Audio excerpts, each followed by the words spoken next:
Hello students, how are you? Welcome back to my channel Science Learning with Sweta. It is the fourth part of sound chapter and it is also last part of sound chapter. तो हम लोगों ने अभी तक जो भी पढ़ा है चलिए उसका फटाफट रिवीजन कर लेते हैं.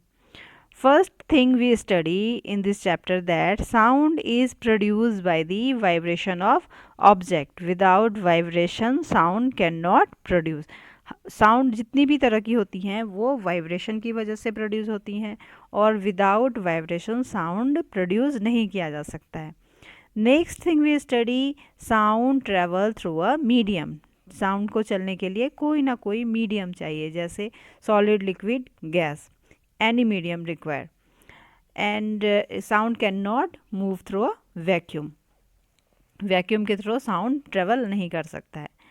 Next thing we study how we produce sound. हम लोग साउंड कैसे प्रोड्यूस करते हैं. ह्यूमन बींग साउंड कैसे प्रोड्यूस करते हैं. ह्यूमन बींग साउंड प्रोड्यूस करते हैं by the vibration of vocal cord which is present in लैरिंग्स.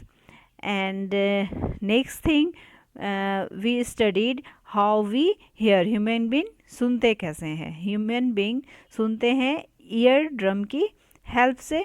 Year drum send signal to our brain. And next thing we study time period, frequency and amplitude of sound. Frequency is the number of oscillation per second and amplitude is maximum displacement of particle from its main position. And loudness of sound depend on amplitude and shrillness or pitch of sound is depend on frequency. And today's topic is noise and music. Noise and music 13.7. हमारे surrounding में बहुत तरह की sound produce होती हैं. कुछ sound हमें सुनने में अच्छी लगती हैं और कुछ साउंड हमें अच्छी नहीं लगती हैं. जैसे हमारे सराउंडिंग में अगर कोई नेबरहुड में कोई कंस्ट्रक्शन वर्क चल रहा हो तो उनकी जो साउंड होती है खटखुट की आवाज़ वो हमें इरिटेट करती हैं. इनको हम नॉइस बोलते हैं. जो भी साउंड हमें सुनने में नहीं अच्छा लगता हो, अनप्लीजेंट लगता हो, उसे नॉइस बोलते हैं. और जो भी साउंड हमें प्लीजेंट लगता हो जैसे किसी म्यूज़िकल इंस्ट्रूमेंट का साउंड या फिर किसी सॉन्ग का साउंड उसे हम म्यूज़िक बोलते हैं. Now start the topic. We hear different types of sound around us. Is the sound always pleasing? Does a sound sometimes cause discomfort to you?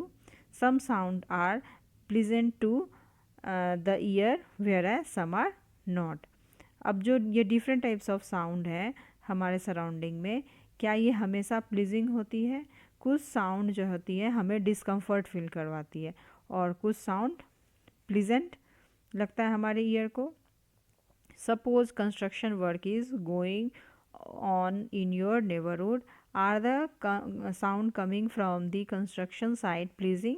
Do you enjoy the sounds produce by the horns of buses and trucks. अब हमारे neighbourhood में कोई construction work चल रहा हो या फिर road पे बसेस और ट्रक्स की जो हॉर्न्स की आवाज़ है वो सब साउंड क्या होती हैं हमें अच्छी नहीं लगती हैं सुनने में. Such unpleasant sounds are called noise. In a classroom if all the students speak together what would the sound produce be called. अगर क्लासरूम में सारे बच्चे एक बार ही बोलना शुरू कर दे एक दूसरे से तो उस साउंड को क्या बोलेंगे. नॉइस बोलेंगे.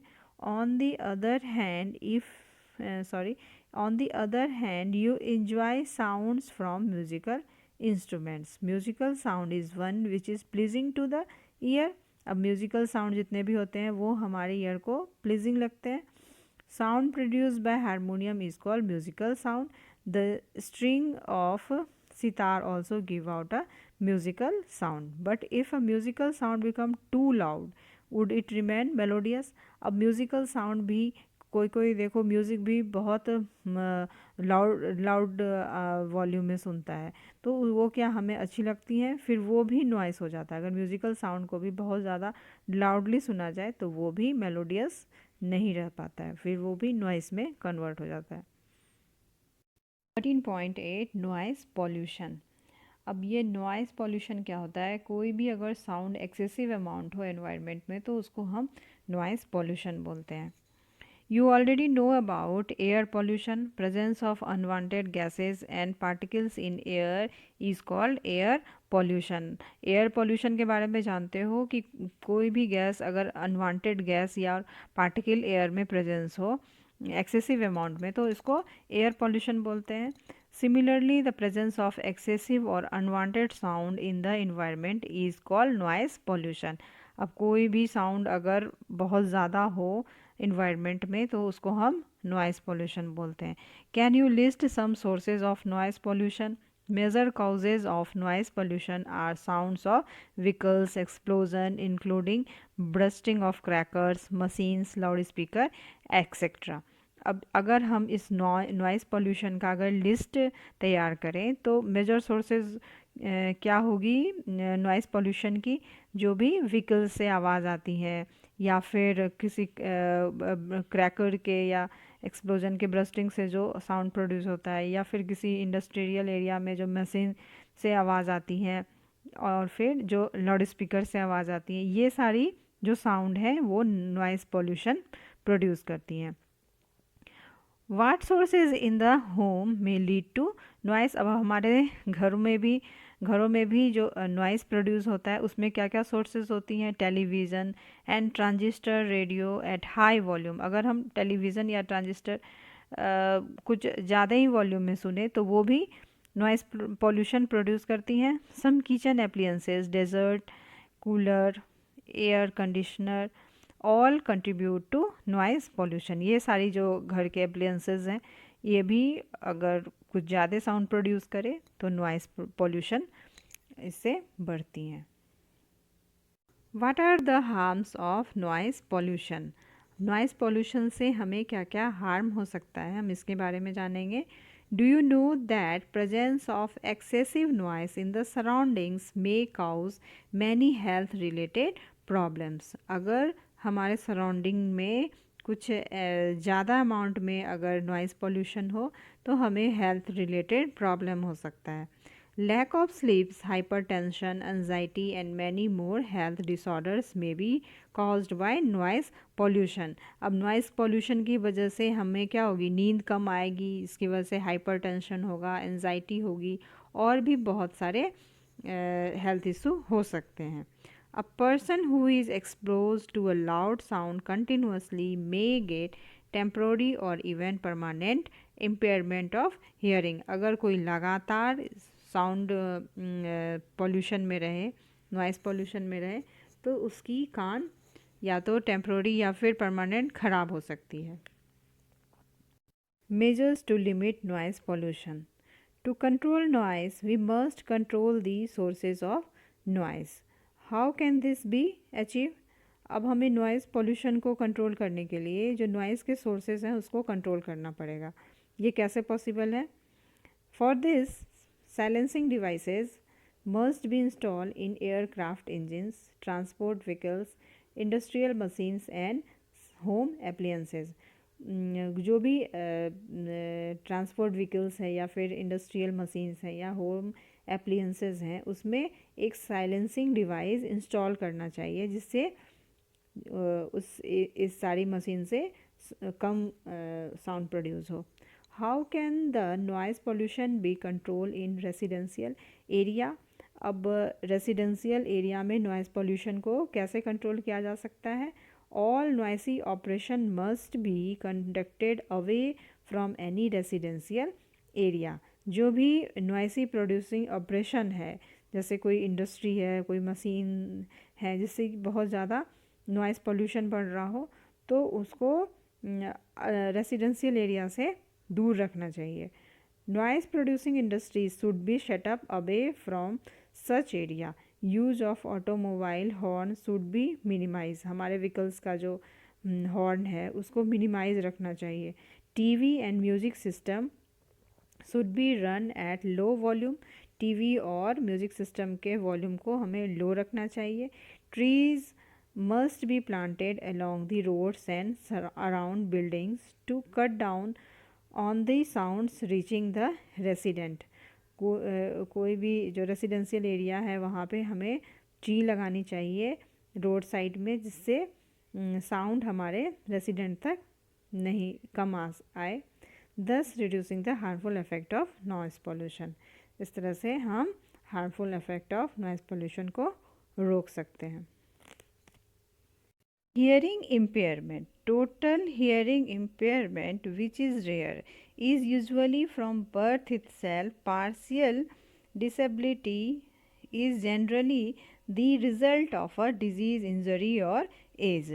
टोटल हियरिंग इम्पेयरमेंट बहुत रेयर केसेस में होती हैं और यूजुअली बाय बर्थ होती हैं, और पार्शियल डिसेबिलिटी जो होती है वो जनरली किसकी वजह से होती हैं, या तो कोई ना कोई डिजीज़ की वजह से होती है, या इंजरी की वजह से होती है, या फिर एज फैक्टर की वजह से होती है। Children with impaired hearing need special care. By learning sign language, such children can communicate effectively because speech developed as a result of the hearing. A child with hearing loss may have defective speech also. हमारा जो speech है वो develop कैसे होता है, bye hearing ही होता है, हम सुन के ही बोलना सीखते हैं। तो जिस बच्चे का हियरिंग लॉस हो जाएगा तो वो उसकी स्पीच भी डेवलप नहीं हो पाएगी, क्योंकि हमारा स्पीच डेवलप होता है हियरिंग की वजह से।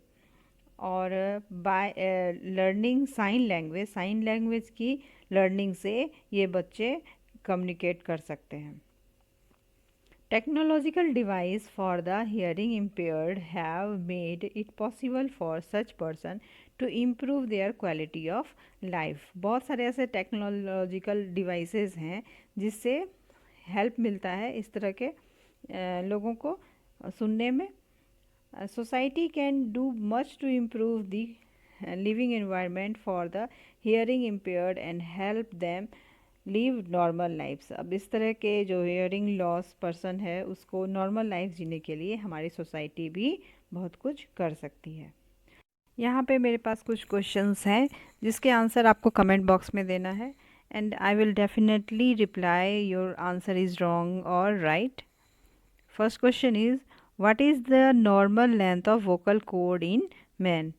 Second question is what is the range of audible frequency for a normal ear?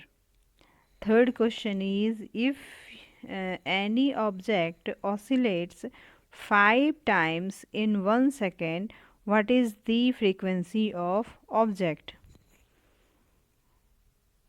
If any object oscillates 40 times in 4 seconds, find its frequency.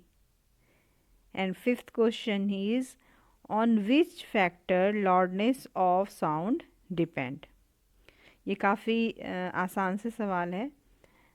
I think आपने अगर मेरी सारी वीडियो देखी होंगी तो आप डेफिनेटली इसका आंसर जानते होंगे। I hope you like this video also. If you like it, please don't forget to like and subscribe my channel and press bell icon for the information of upcoming video. Till then, goodbye.